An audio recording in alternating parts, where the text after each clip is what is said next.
Thank you, Representative Potter.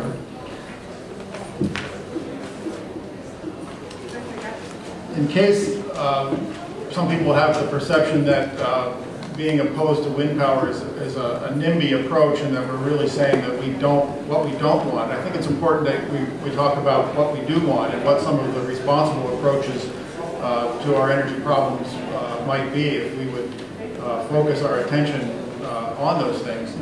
The next speaker is Paul Bruhaw from Sheffield, former Executive Director of American Fisheries. He's devoted his professional life to healthy aquatic habitats for the U.S. Forest Service. Paul?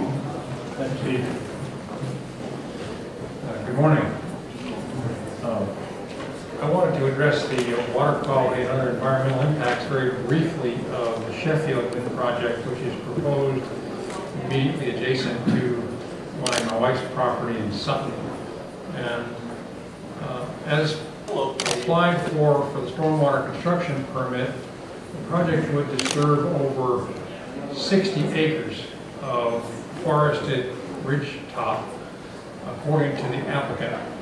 And in fact, after we examined the applicants carefully in the context of an environmental court proceeding, we determined that there's more likely to be an impact of about 80 acres. And when I'm talking about an impact here, I'm talking about complete removal of the vegetation, complete stumping and grubbing of all the stumps, and a regrading of the contour, essentially a mountaintop removal. Now, why is this significant? Well, it's significant from an aquatic resource standpoint in that the project runoff impacts 5 trout streams that run from that particular high ground.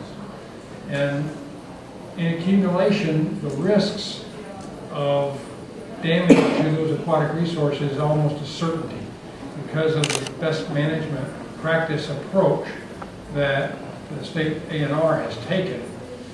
Each of these is subject to failure, and essentially the overarching context, there's so many of these practices applied over this 80-acre site that it's a virtual certainty that we will degrade those receiving streams.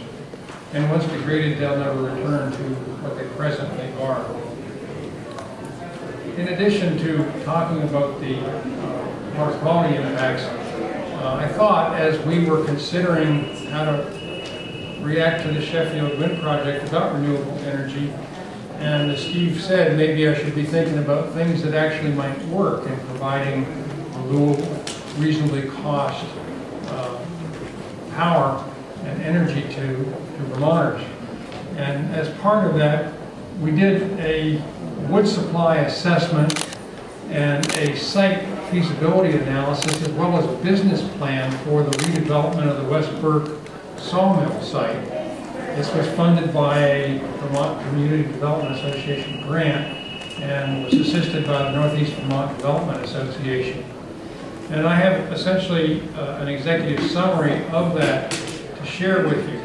What we found is that we have plenty of low-grade wood in northeastern Vermont, Essex, Orleans, and Caledonia counties, and that this wood would be available at very competitive rates on the order of 300,000 tons per year sustainably. If we were then to use about 200,000 tons to create a wood pellet plant, as well as perhaps a electric cogeneration facility to provide combined heat and power to the local community of West Burke, we could, in fact, give a very strong economic shot in the arm, because we're talking about 24 jobs, family wage jobs, in the plant. We're talking $35,000 a year plus 40% cost of benefits for these jobs. And in addition, perhaps twice that many jobs, or 50 jobs, out in the logging and the trucking industry. So this is a very significant economic benefit to the local area when we're considering the closure of many plants like our Lidol automotive accessory plant. We also did a feasibility site analysis, and because this already was a sawmill site, came to the conclusion that, in fact, it would have reduced impacts by comparison to the old sawmill, and would be quite acceptable from a standpoint of noise and dust and traffic that would be created. And finally, we did a business plan in which we used very favorable assumptions, such as 18 cents a kilowatt hour for electricity, so that if you didn't get three-phase power from a local supplier like Lindenville Electric, you could actually generate on site and cover that in the pro forma budget. What we found is that this would be a very attractive investment. Over the 20-year span, would return about 279% on investment. And folks, that's a heck of a lot better than we're getting our CDs these days. And so I really think it's the kind of thing that we ought to be looking at as a positive alternative. We have an opportunity to provide pellets to address the fossil fuel problem of space heating in Vermont.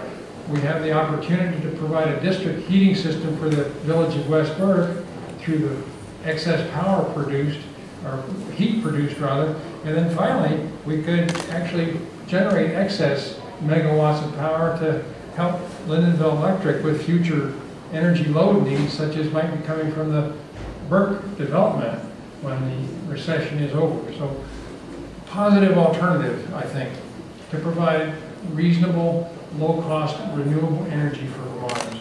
Steve, thank you. By the way, I've got extra copies of the executive summary. I'd be glad to forward copies of this feasibility study in its entirety as an electronic file to you on email if you'd like to have it. Contact me. Thanks, Paul. I'll just comment that Paul's proposal could be replicated many times in Vermont. It could be an industry that helps to sustain Vermont's economy because Vermont is a forested state.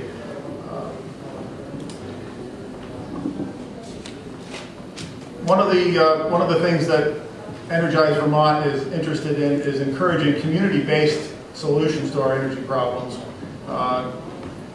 If you look around New England at the communities that own their own public utilities, their own electric cooperatives, typically the rates that those ratepayers pay are much lower than the rates charged by the bigger utilities like Central Vermont or in Maine, Central Maine Power. That's because there's not a lot of profit that has to go to the conglomerates that own those companies.